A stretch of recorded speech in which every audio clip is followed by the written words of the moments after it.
안녕하십니까. 자대형 양성입니다. 오늘이 7월 14일 수요일, 지금 현재 시각 오후 5시 10분 접어들고 있습니다. 자, 간밤에 미국에서 물가 문제가 좀 부각이 됐죠. 그 바람에 우리 증시도 약간 부정적인 영향을 받았다는 건데, 하여간 이 물가 문제만 나오면 특히 조기 금리 인상 문제 또는 테이퍼링 문제가 발목을 붙잡는 그런 상황이 반복되고 있다는 거죠. 오늘도 예배 없이 그 전과 마찬가지로 자, 외국인과 기관들 어제까지만 하더라도 상당히 긍정적으로 시장에 대응했던 그들이 오늘은 순매도로 수비적인 태도를 보였다는 것에서 그 점을 확인할 수가 있었습니다. 근데 이런 상황이 벌써 지난 3월 중하순부터 지금까지 4개월 동안 반복되고 있다는 건데요. 이런 상황을 전환시킬 수 있는 어떤 모멘텀이 당장 보이지 않고 있죠. 전반적으로 이러한 꾸역꾸역 상승 장세가 반복되는 종목 장세가 될 것이다 하는 점. 자, 이런 과정에서 상대적으로 대형주는 부진할 수밖에 없다라고 하는 특징 하나가 나오죠. 오늘 같은 경우에도 대표적인 현재 파트가 2차전지 파트입니다. 대형주, 2차전지 대형주도 실적 좋거든요. LG화학도. 삼성 SDI는 조금 낮기는 합니다. 삼성 SDI.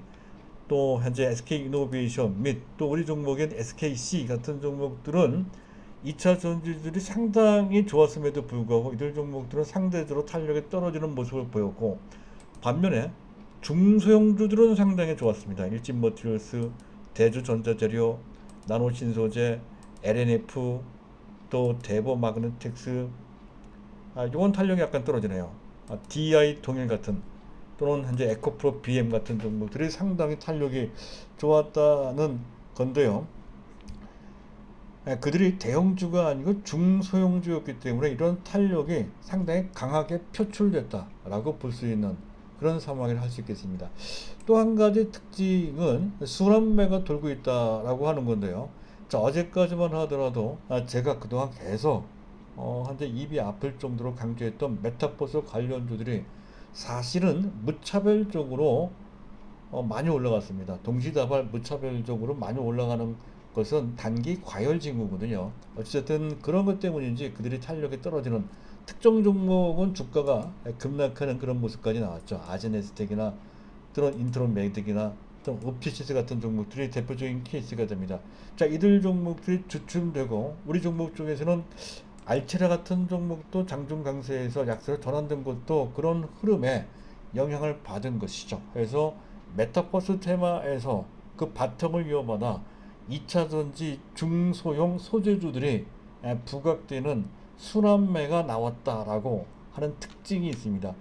그것은 단타를 할 때 우리가 참고할 필요가 있는 그런 현상이다 할 수 있겠습니다. 근데 한 가지 특이할 것은 그런 와중에서도 제가 강조드렸던 메타버스와 관련된 종목, 핵심 세 종목이 있죠. 대형주 중에서는 당연히 네이버가 들어가는 거고요. 네이버는 주가가 안 빠졌습니다. 위치가 상당히 높고 주가 부담, 지수 부담이나 자체 주가 위치 부담이 있음에도 불구하고 주가 안 빠지고 오히려 올라갔고요. 또 한 가지 스타직의 스타 종목은 자이언트 스텝이죠. 말 그대로 상호 그대로입니다. 거인의 큰 발걸음, 바로 그 상호대로 진짜 큰 발걸음을 하고 있다는 거죠. 전혀 주가가 안 빠지고 계속 양복 형태로 해서 올라가는 모습이 나타나고 있습니다. 전형적인 대장주의 모습이죠. 테마도 강하고 그 테마의 대장주라면 웬만하면 팔지 않는 게 좋다는 것이 현재 그 제가 과거의 경험을 통해서 얻은 그러한 지식 중에 노하우 중에 하나입니다. 참고를 좀 하실 필요가 좀 있을 것 같고요. 어찌됐든 저희들 정보 좋다는 건데 그런 것을 바탕으로 해서 시장을 잘 읽고 그 흐름에 맞춰서 특히 중소형주를 단타 매매를 할 때 적용시킬 필요가 있다 하는 건데, 그래도 중요한 종목들은 웬만하면 가져갈 필요가 있다는 것, 그리고 알체레 같은 종목들은 뭐 크게 문제가 없다는 것이죠. 안 갖고 있거나 물량 부족하신 분들은 약간 조정받을 때 적당한 저점에서 잡아줄 필요가 있다는 것까지를 말씀드리면서, 자, 오늘 제가 준비한 내용은 일단 개별 이슈로서 삼성전자 얘기를 좀 해야 될 것 같습니다. 차량용 이미지 센서 시장에 진출했다는 소식이 좀 있죠. 그리고 메타버스와 관련돼서 SK텔레콤이 이플랜드라고 하는 플랫폼을 개발했다는 소식이 전해지고 있죠. 이것이 미치는 영향, 여기와 관련된 종목 군들이 있습니다. 뭐가 중요한지 아닌지가 여기서도 나타나거든요. 그 점을 말씀을 드릴 거고요. 그리고 2차 전지와 관련돼서도 잠깐 제가 언급해 드릴 내용이 좀 있습니다. 그리고 마지막으로 중소형주 중에서 2차 전지와 관련돼 있기도 하고 또 반도체와 관련돼 있기도 한 종목이라 해서 벌써 한 달 전부터 말씀드렸던 종목이 하나 있죠. 그 종목에 대해서 그 핵심 내용을, 포인트를 요약해서 말씀드릴 겁니다. 하나 마이크론입니다. 하나 마이크론 어제도 말씀드렸죠. 모양이 괜찮으니 이 정도 수준에서 매수를 해도 된다 했던 건데, 아주 탄력적으로 올라가지는 못했지만 어느 정도 상승세를 보이는 초입 단계에 있는 것으로 판단돼서 지금도 늦지 않은 것 같습니다. 그래서 이 종목을 말씀드릴까 합니다. 자, 일단 순서를 맞춰서 먼저 말씀드릴 것은 이슈부터 봐야 되겠죠. 간단하게 보도록 하겠습니다. 미국의 6월달 CPI는 소비자 물가 지수입니다. 5.4%나 나왔다는 건데 시장 예상치보다 훨씬 높았고요. 13년 내 최고치 수준까지입니다. 올라가는 것도 충분히, 상당히 높은 것도 충분히 알고 있었고 일시적인 현상이라는 것도 감안하고 있는데, 하지만 생각보다 높다 하는 것 때문에 부담이 된다는 분위기였다는 건데 좀 지켜볼 필요가 좀 있을 것 같고요. 자, 그리고 중국의 지난 6월달 수출이 32.2% 증가했습니다. 괜찮긴 한데, 근데 전반적인 중국 및 그 외 서방 국가들의 중국의 경제와 관련된 판단은 하반기 들어서 눈에 띄게 그 성장 속도가 좀 둔화될 것이다라고 이제 보고 있습니다. 얼마 전에 7월 9일 날이죠. 얼마 전 지준율을 인하한 바 있었죠. 0.5%포인트 인하를 한 것도 그러한 흐름에, 그러한 상황에 대응하기 위한 정책이라고 이제 본다는 것이죠. GDP 성장을 하긴 하는데 당초 예상했던 것보다, 당초 예상은 7 내지 8% 이상 성장할 것이다 했던 건데 아마도 6% 이하로 성장할 것이다 하는 것으로 시각을 조정하고 있다는 거죠. 여기에 맞춰서 우리의 전략도 좀 바꿀 필요가 있어요. 그렇다고 한다면 원자재, 아마 대표적인 원자재는 구리, 철강 이런 것들입니다. 이미 구리 가격은 그 상승 추세가 꺾인 지 한 달 넘었고요. 고점 대비로 약 12% 정도 조정을 좀 받고 있는 상태라는 점에서도 그 일단을 알 수가 있고요. 한데 다른 비철금속, 심지어 철강, 석유화학도 영향을 좀 받을 것 같습니다. 관련 업체 철강, 비철금속, 그래서 그것을 운반하는 조선들, 조선 배 만드는 데죠. 그리고 석유화학 부분도, 근데 석유화학은 중국 외에도 수요가 넘치기 때문에 치명적인 영향까지는 아니지만 어쨌든 약간은 영향을 받을 것으로 판단이 되는데, 가장 큰 영향을 받는 분야는 앞서 얘기했던 철강, 비철금속 쪽입니다. 비철금속 중에서 고로 아이온이 급등한 것은, 이거는 LG화학과 관련돼서 전고체와 관련된 합작회사를 만든다는 것 때문에 뜬 거죠. 그래서 LG화학이 전고체 부분도 준비하고 있다는 건데, 그 현재 지금 고려 아이온과 그것을 같이 합작한다, 협력한다는 그런 내용이 되는 것이라, 지금 고려 아이온도 그것이 호재가 되고 궁극적으로 LG화학한테 상당히 큰 호재가 되는 건데, LG화학이 대형주이고 LG 에너지 솔루션 상장과 관련된 불확실성 때문에 전혀 움직이지 못하고 있다 하는 것까지만 우리가 알고 있으면 될 것 같습니다. 따라서 갖고 계신 분들은 당연히 그대로 갖고 있어야 되고, 어쨌든 중국의 내수 경기가 아마 둔화될 것 같습니다. 그에 따라서 약간의 부정적인 영향을 받을 수 있는 영역에 대해서 어느 정도 감을 잡자는 뜻에서 이 내용을 좀 말씀드린 거고요. 자, 시장을 점검을 좀 해보도록 하겠습니다. 미국의 10년물 국채 금리가 1.40% 정도 수준으로 갑작스럽게 점프업 됐습니다. 올라왔다는 얘기가 되죠. 약간 긴장하고 있다는 뜻이고요. DXY 달러 인덱스도 좀 올라왔습니다. 92.72 정도 수준으로 연중 최고치 수준 그 근방으로까지 올라왔어요. 현재 외환시장에서 안전자산인 달러에 대한 수요가 늘고 있고, 반면에 위험자산 중에 하나인 원화는 떨어졌다는 것이죠. 원화가 오늘 3원 10원, 원달러 환율이 3원 10전 정도 올라가서 1149원 정도가 됐다는 건데, 원달러 환율이 올라갔다는 얘기는 상대적으로 달러 가치 대비 원화 가치가 떨어졌다는 얘기가 되는 거죠. 뭔가 외환시장 입장에서 봤을 때는 다소 불안하다 하는 것을 보여주고 있다는 것인데, 잠깐 원달러 환율 일봉 차트를 보실 필요가 있습니다. 보고 계신 화면에 우하단에 있는 차트가 원달러 일봉 차트인데요. 최근 들어 연중 최고점을 넘어서고 그 상태에서 조정받은 것이 아니라 다시 또 N자 형태로 올라가는 모습을 볼 수가 있습니다. 다소 그 점과 관련돼서, 즉 현재 앞서 얘기했던 물가나 기타 등등의 문제에 의해서 약간 긴장하고 있음을 보여주는 그런 대목이 되겠습니다. 따라서 이것만 보더라도 시장에 미치는 영향은 치명적이지는 않으나, 적어도 대형주가 가기에는 지금 현재 여건이 그렇게 적절치 않다는 것을 보여주는 그런 예가, 그런 현재 그 지표가 된다 하는 점을 감안을 해야 될 것 같습니다. 자, 그렇고요.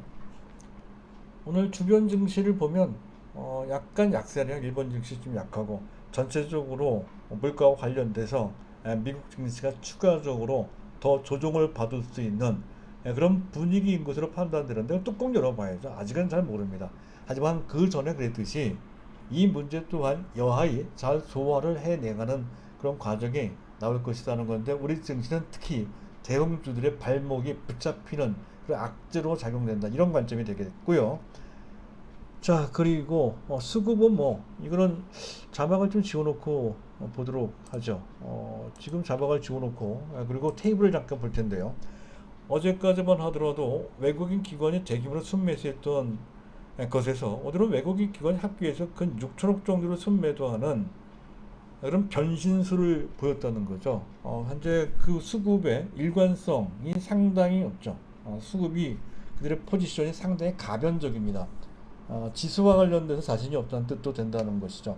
그 와중에 외국인들은 코스닥은 순매수했다는 것이고, 또 연기금은 또 하루 3거래일 만에 순매도로 돌변했고요. 또 삼성전자에 대한 매도가 다시 출회되는 그런 모습이죠. 연기금도 마찬가지고 외국인도 또한 마찬가지입니다. 따라서 삼성전자는 실적이 좋고 전망도 받고 한데도 불구하고 이러한 상황 때문에 결국에는 또 못 가는 상황이 반복되고 있다는 것이고, 이와 연동돼서 반도체 관련주 또는 IT, 현재 스마트폰이나 5G와 관련된 종목들도 가다 말다 하는 식으로 아직 그 탄력적인 추세 전환의 어떤 모멘텀을 갖지 못하는 배경으로 작용되고 있다는 것까지 알아두시고요. 자, 그리고 베이시스인데, 베이시스가 다시 음악대가 됐죠. 얼마 전까 플러스로 반전되긴 했습니다는 막판에 동시효과 때 많이 올라가 그런 것뿐이고, 장중 내내 마이너스 0.5 정도에서 음쪽으로 마이너스 쪽으로 확대가 돼 있는 모습이었습니다. 전체적으로 지수가 아직은 그렇게 우호적이지 않은 걸 보여주는 그런 내용이 되겠습니다. 일단 여기까지고요. 자, 그리고 이제 본론으로 들어가겠습니다. 일단 중요한 것은 삼성전자 이슈인데요. 잠깐 삼성전자 차트를 올려놓고 보도록 하죠. 여전히 맥을 못 추고 있는데요. 삼성전자가 차량용 이미지 센서 시장에 진출했다는 소식이죠. 현재 이미지 센서는 그 전부터 진출했지만 대부분 스마트폰용 이미지 센서였던 건데, 이번에 차량용 이미지 센서에 진출을 해서 아이소셀 오토 4AC 라고 하는 그런 브랜드의 이미지 센서를 출시를 했다는 건데, 하반기 신차라면 현대차가 될 수도 있고요. 기타 현재 유럽계나 또는 미국계 완성차 업체일 것 같은데, 어디가 될지 확실치는 않습니다. 아마 BMW이지 않을까 싶은데, 어쨌든 거기에 장착된다는 소식이죠. 그런 것, 이런 것을 통해서 그동안 비전 2030에서 밝혔듯이 시스템 반도체 세계 1등이 되겠다 하는 것, 바로 그런 것이 하나씩 둘씩 차곡차곡 진행되고 있다, 단계적으로 진행되고 있다, 이런 관점으로 추세적 의미를 부여할 수 있다는 것이고요.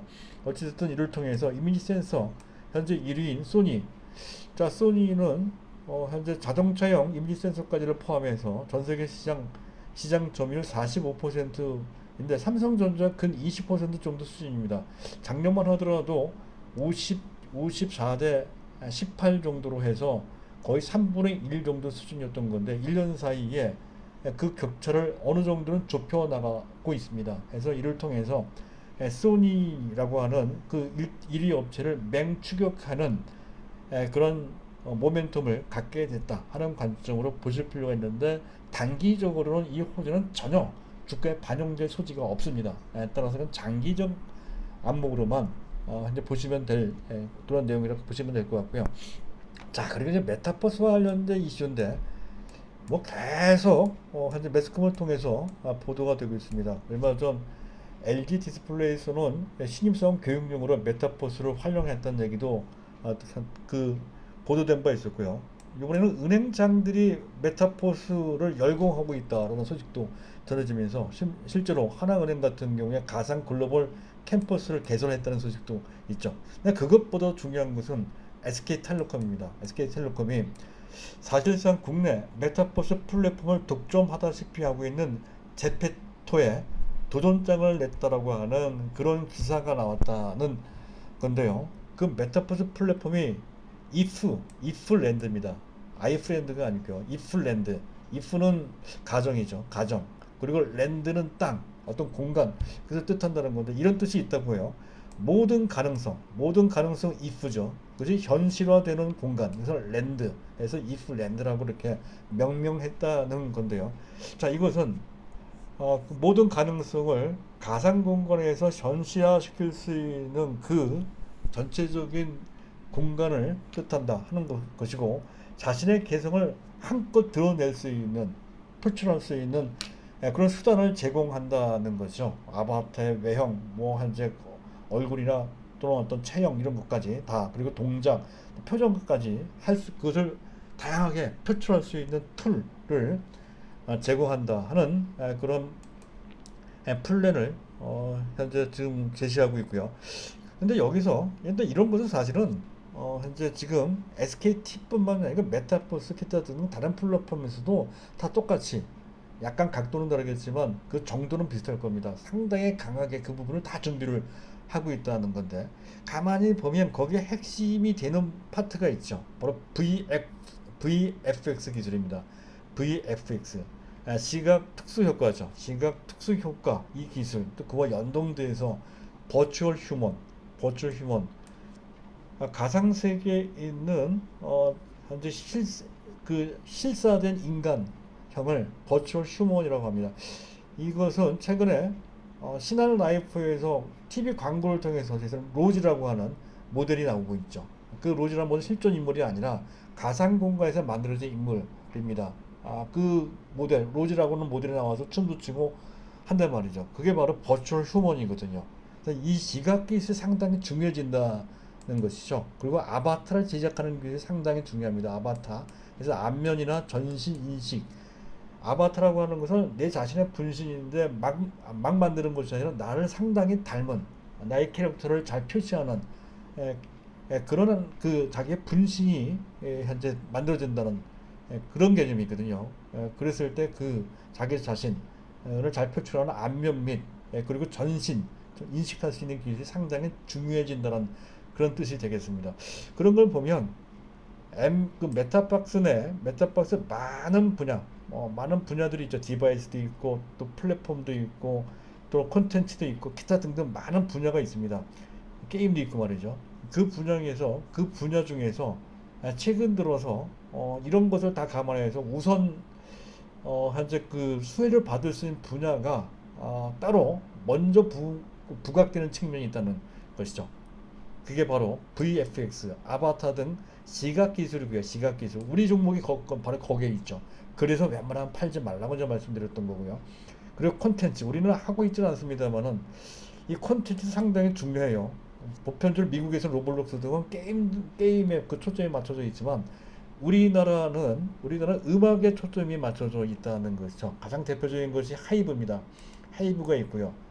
또 현재 뭡니까? 그 YG 엔터테인먼트도 있고 그 전에 SM도 있죠. 이런 종목인데 이런 쪽이 부각되고 있다는 그 순위, 그 우선순위 이런 것을 우리가 캐치를 해야 된다는 관점에서 아바타를 그 흐름에 따라 잘 이해를 해야 될 것 같습니다. 그래서 제가 웬만하면 자이언트 스텝이나 알트라, 지금 알트라는 약간 조정받고 있으니까 알트라도 가능성이 상당히 높죠. 그리고 두 종목의 공통점이 네이버가 현재 직접적으로 또는 간접적으로 지분을 갖고 있다 하는 것이죠. 그래서 더욱더 이들 종목은 상대적으로 신뢰할 수 있고, 그리고 상대적으로 이들 종목이 부각될 수 있는 기회가 많다라고 설명을 드리고 있는 것이죠.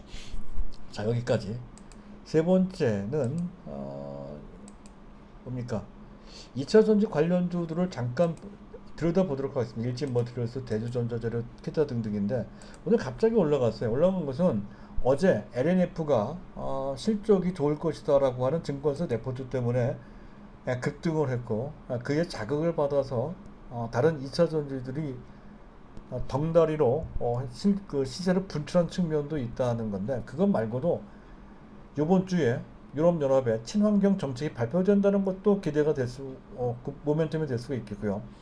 그리고 조만간에 미국의 그린 사업 투자안 아직 확정이 안 돼 있죠. 그 확정되는 날이 임박해 오고 있다 하는 것도 배경으로 공이 작용되고 있다는 건데, 사실 이 내용을 우리가 몰랐던 것은 전혀 아니죠. 레인레프트, 기타 등등의 웬만한 2차 전지 관련주들이 대부분 다 실적이 상당히, 그것도 뭐 대부분 적어도 40% 내지 많게는 200% 이상 그렇게 좋아진단 말이죠. 그 내용까지 다 알고 있었습니다. 따라서 그것 말고도 실질적으로 그들이 올라갔던 배경은 이렇게 볼 수 있다는 것이죠.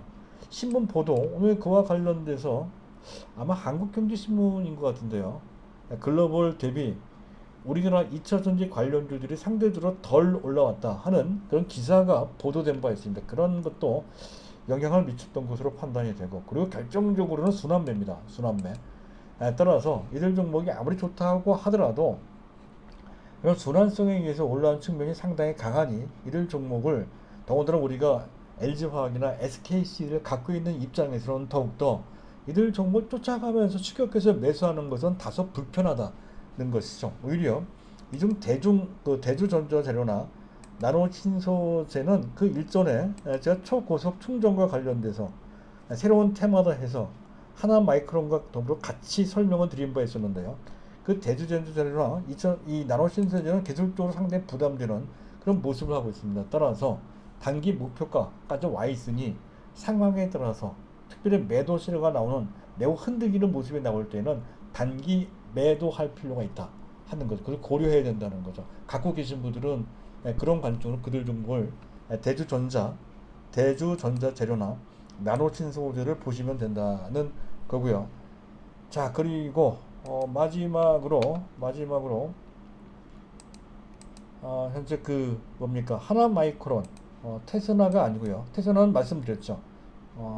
테스나는 쫓아가면서 매수해서는 안 되고 한 단계 더 올라가면, 특히 주가가 거래가 터지고 주가 많이 흔들리는 모습이 나오면, 오늘 아마 그 메타버스 관련주들이 그런 모습을 해줬습니다. 주가가 많이 올라간 상태에서 거래가 터지고 주가가 많이 흔들리면 웬만한 종목들은 거의 다 단기 매도 신호가 된다는 거죠. 테스라도 마찬가지일 겁니다. 그런 모습이 나오면 매도다 하는 관점으로 보시면 되고요. 자, 말씀드리고자 하는 종목은 하나마이크론입니다. 하나마이크론 오늘 2.87% 정도 수준, 그 정도는 올라가는데 많이 올라간 건 전혀 아니죠. 전고점을 넘어서 2만원 넘어갈 것으로 예상이 된다는 건데, 원래는 하나마이크론은 네페스나 또는 SFA 반도체처럼 반도체 패키징 내지 테스트를 종합적으로 영위하는 업체, 후공정 업체입니다. 그쪽과 관련돼서 상당한 발판을 마련했다는 것과, 그리고 현재 이쪽 패키징과 테스팅 쪽은 그 전에 말씀드렸을 겁니다. OSAT, 아웃소싱, 그리고 어셈블리 테스팅을 한 뜻인데요.